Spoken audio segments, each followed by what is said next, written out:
You say your school teaches, think Black, build Black, plan Black, test Black.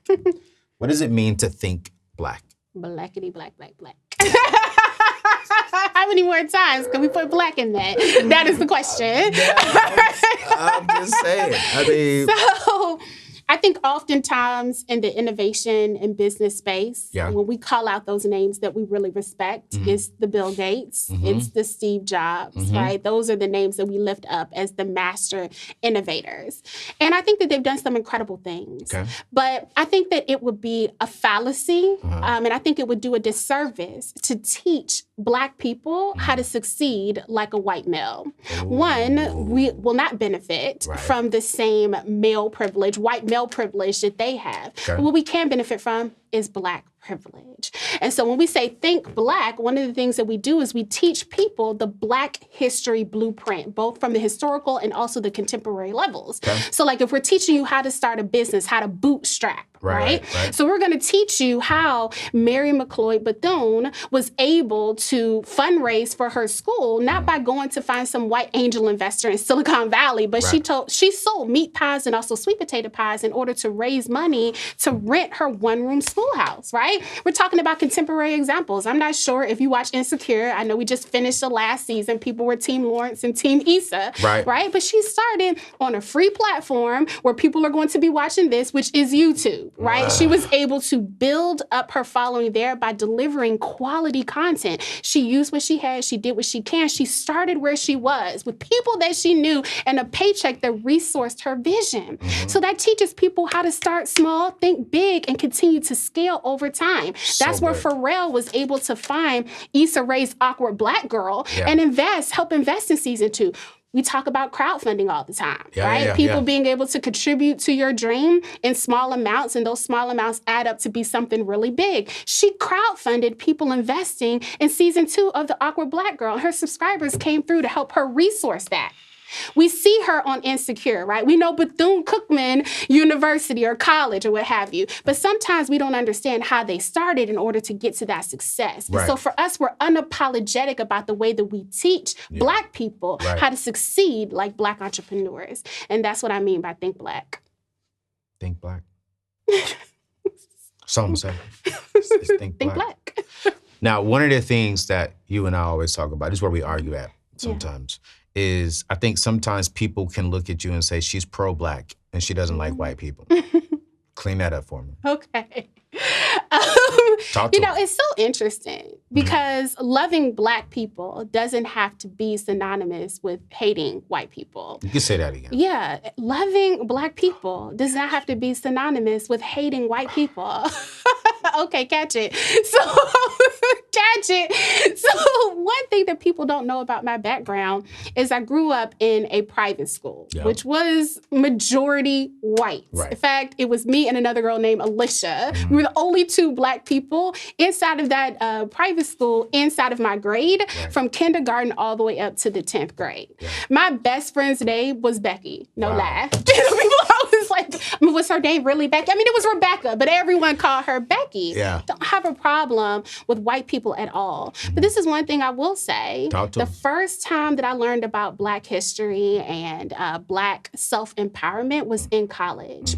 Freshman year. That's 12 years worth of education. Even during Black History Month, we learned about Martin Luther King. But to learn about the miseducation of the Negro by Carter G. Woodson, to read a letter from the Birmingham jail from Martin Luther King, to read A Ballad of the Bullet by Malcolm X, to really understand the complexities behind Black history so that we could apply that for what's happening right now, that helped me understand a sense of self. It kind of marries it with what I was talking about before. How can I be successful as the person that I am, part of that identity being a Black woman, if I don't understand where I came from? And so when we talk about being pro-Black, really what we're talking about is a knowledge of self. And I don't think that there should be anything wrong with it, because if we look at the history that we teach in schools, that kids learn in schools, what we're learning is the knowledge of self as it relates to white people. I just wanted to clear that up for y'all. I really did. I mean, I asked my girl, you know what I'm saying? And I always tell her sometimes, sometimes it can come off like you don't like, white people. And I love white people. I got a lot of white people that rock with me. I got white people on my team. But I love how you're pro-Black. but you're not against anything else. No. And I'm too. I'm the same way. I'm pro-Black, and I'm and I love this. This is why you're at the table.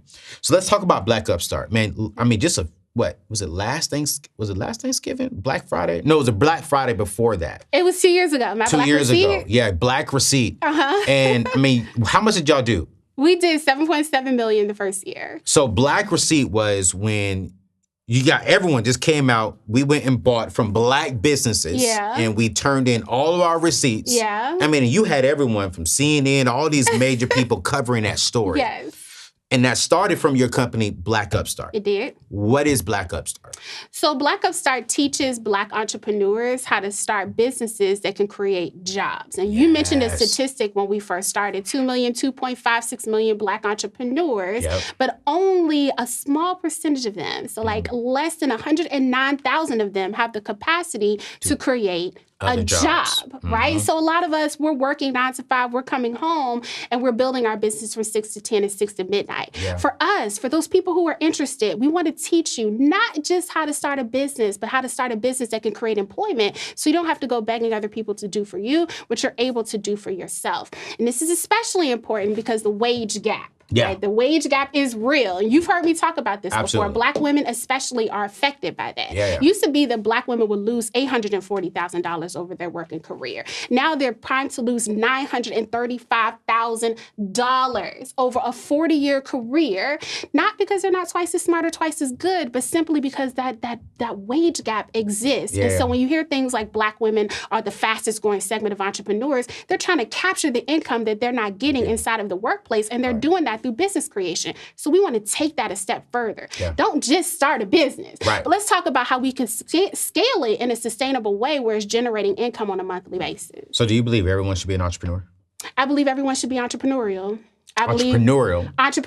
I do believe that every person should be entrepreneurial, which means that you should be looking for problems and you should be trying to solve them, whether it's in your personal life, professional life, spiritual life. Okay. Now, when it comes down to business, the tax code was set up for owners to win. Absolutely. And employees to pay. Like just point blank. Right. If you own a business, there are 400 plus write-offs, tax write-offs that are available to you that are not available to you as an employee, as a W-2. Right. So when you get taxed before that direct deposit hits. And you know how that looks. They tell Absolutely. you, oh, you make $60,000. No, you don't. Yeah.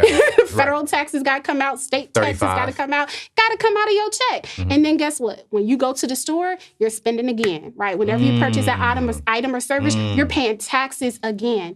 As a business owner, especially if you're doing business and you're attempting to make a sale, then there are certain things that you can write off, like your cell phone, your laptop, even your home office. We're in your studio, right? You're doing business here. This is a business. You know, there are certain things that you can write off either 100% or at least a percentage in which you've used those things. So it's a way to bring your tax liability down so you pay less taxes and in some instances, no taxes. Absolutely. I learned that last year. God is good. God is good. But do you think everyone, because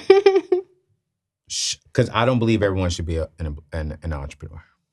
I believe that everyone should understand business. They should. And because I need W-2 employees. Yeah.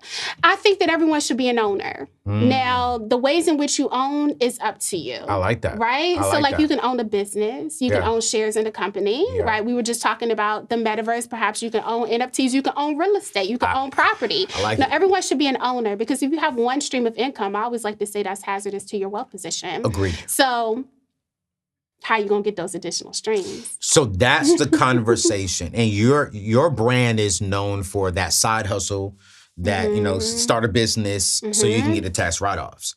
So what would you tell that person right now who's watching us? Okay, I have an 8 to 5, Professor Keys. What can I do from 6 to 8, 6 to 9? Yeah. Or what are some side things I can do to see if it works, to be maybe I go do that full time, or I just keep it as a part time. What are some dope side hustles people can be doing? So I want to add some additional clarity and context to what you said. So it's not just start a business so you can get tax write-offs, but you want to start a business so you can get additional income. That's important. That's really good. Multiple streams of income. We cannot afford not to have multiple streams of income because then at that point you are hustling backwards. So some of the side hustles that we like to talk about, one of those things is, we've already talked about, in previous, we talked about like Uber got Lyft, right? But there's also voices where you can actually do voiceover work. You have a book, you have a radio voice. I don't have a radio voice. Y'all done told me on the internet, I heard you loud and clear. I'm gonna keep speaking. But like maybe you have one of those great quiet storm voices. You can read someone else's book and get paid for that.